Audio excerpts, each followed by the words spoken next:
मनुष्य बार बार पूछता है, मैं प्रेरित क्यों नहीं रह पाता?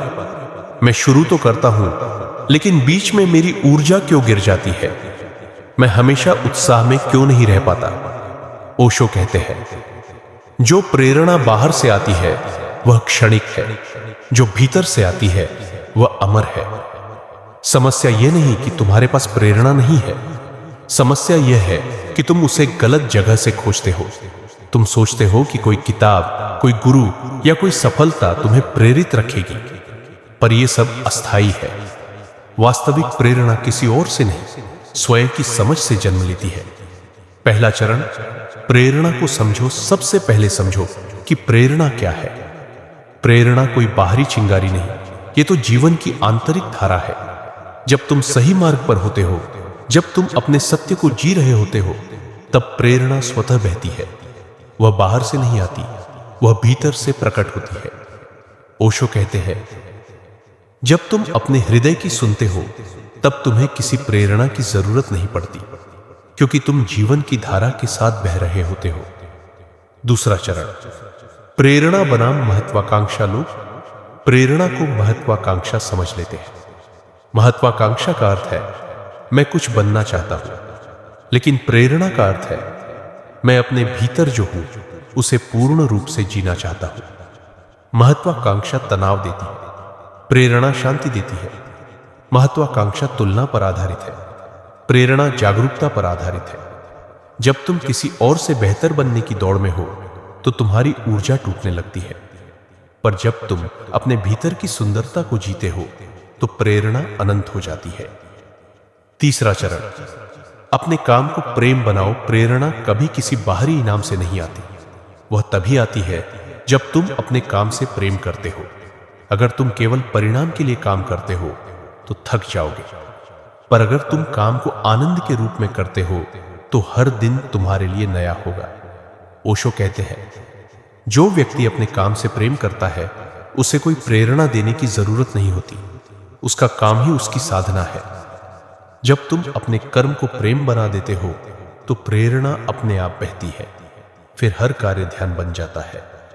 चौथा चरण, तुलना छोड़ो। जहां तुलना है वहां प्रेरणा मर जाती है, क्योंकि तुलना हमेशा तुम्हें अधूरा महसूस कराती है।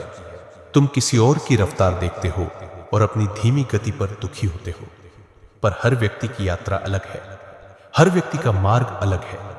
जिस पल तुम दूसरों से तुलना करना छोड़ देते हो, उसी पल तुम्हारे भीतर प्रेरणा का स्रोत खुल जाता है, क्योंकि अब तुम किसी और की कॉपी नहीं, अपने अस्तित्व का फूल बन जाते हो।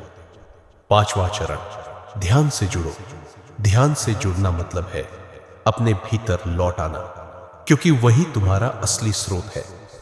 जब तुम ध्यान में बैठते हो, तुम्हें पता चलता है कि ऊर्जा तुम्हारे भीतर है, तुम्हें किसी बाहरी स्रोत की जरूरत नहीं। ध्यान तुम्हें यह एहसास दिलाता है कि प्रेरणा कोई मन की रणनीति नहीं, बल्कि आत्मा की अवस्था है। जितना गहरा तुम्हारा ध्यान, उतनी गहरी तुम्हारी प्रेरणा। छठा चरण, असफलता से मत डरना। प्रेरणा वहीं ठहर जाती है जहां व्यक्ति असफलता से डरता है। तुम सोचते हो कि असफलता हार है, पर ओशो कहते हैं, असफलता जब तुम कहते हो हां मैं जैसा हूं जो ठीक, असफलता को मुझे किसी से तुलना नहीं करनी, कभी रुकता, मुझे किसी को साबित नहीं करना, लगातार बढ़ती, तब तुम भरोसे में हो कि उसे पता है, और वही भरोसा तुम्हें साधारण से असाधारण बना देता है उठाने के लिए है। तो याद रखो, खुद पर भरोसा रखो, स्वयं सब अच्छा होगा जब तक तुम, क्योंकि भरोसा ही प्रार्थना है, तब तक भरोसा ही ध्यान है, भरोसा ही प्रेम है। किसी और के होते हैं। अगर तुम खुद पर भरोसा कर लोगे तो तुम्हें किसी बाहरी सहारे की जरूरत नहीं रहेगी। तुम अपने भीतर ही भगवान को पालोगे। जब तुम भरोसे में जीते हो, तो जीवन तुम्हारे पक्ष में काम करने लगता है। स्वयं को जानो, घटनाएं तुम जो भी करोगे होने लगती है, उसमें ऊर्जा की असफलता भी सफलता का रूप बन जाती है। तो बस अब से यही स्मरण, प्रकृति में सब कुछ, भविष्य से मत डरो, सूरज हर अतीत पर मत रो, कभी खुद पर भरोसा रखो, आज मेरा मन नहीं, सब अच्छा हो। पेड़ बढ़ते हैं, फूल खिलते हैं, नदियां बहती है बिना किसी कारण के। उनका जीवन ही प्रेरणा है, उन्हें कोई पुश नहीं करता, वे बस होते हैं। तुम भी ऐसा ही बनो, अपने स्वभाव के अनुरूप जियो, फिर प्रेरणा तुम्हारे जीवन की स्वाभाविक धारा बन जाएगी। नौवां चरण, आलस्य को समझो। अक्सर लोग कहते हैं मुझे आलस आता है, मैं कुछ नहीं कर पाता। पर ओशो कहते हैं, आलस से कोई दोष नहीं है, वह केवल यह संकेत है कि तुम सही दिशा में नहीं हो।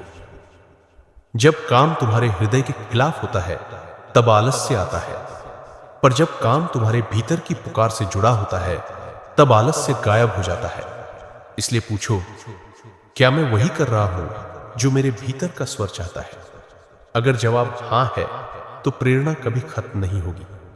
10वां चरण, आभार का भाव रखो। आभार ही सबसे बड़ी प्रेरणा है। जो व्यक्ति जीवन के प्रति आभारी है वह कभी निराश नहीं होता। हर सुबह जब तुम आंख खोलो बस इतना कहो, धन्यवाद इस जीवन के लिए। यह साधारण शब्द नहीं है, यह चेतना का द्वार है। जिसे आभार आता है उसे प्रेरणा मांगनी नहीं पड़ती, जीवन स्वयं उसकी प्रेरणा बन जाता है। तो अगर तुम पूछो हमेशा प्रेरित कैसे रहे, तो उत्तर सरल है, खुद को जानो, अपने काम से प्रेम करो, ध्यान में जियो, तुलना छोड़ो और जीवन के प्रति आभारी रहो। प्रेरणा बाहर नहीं है, वह तुम्हारे भीतर सोई हुई है। बस जागो और वह बहने लगेगी। जब तुम सच्चे हो तो प्रेरणा तुम्हारे साथ होती है, जब तुम नकली हो तो प्रेरणा खो जाती है। इसलिए सच को जियो, अपने स्वभाव को जी।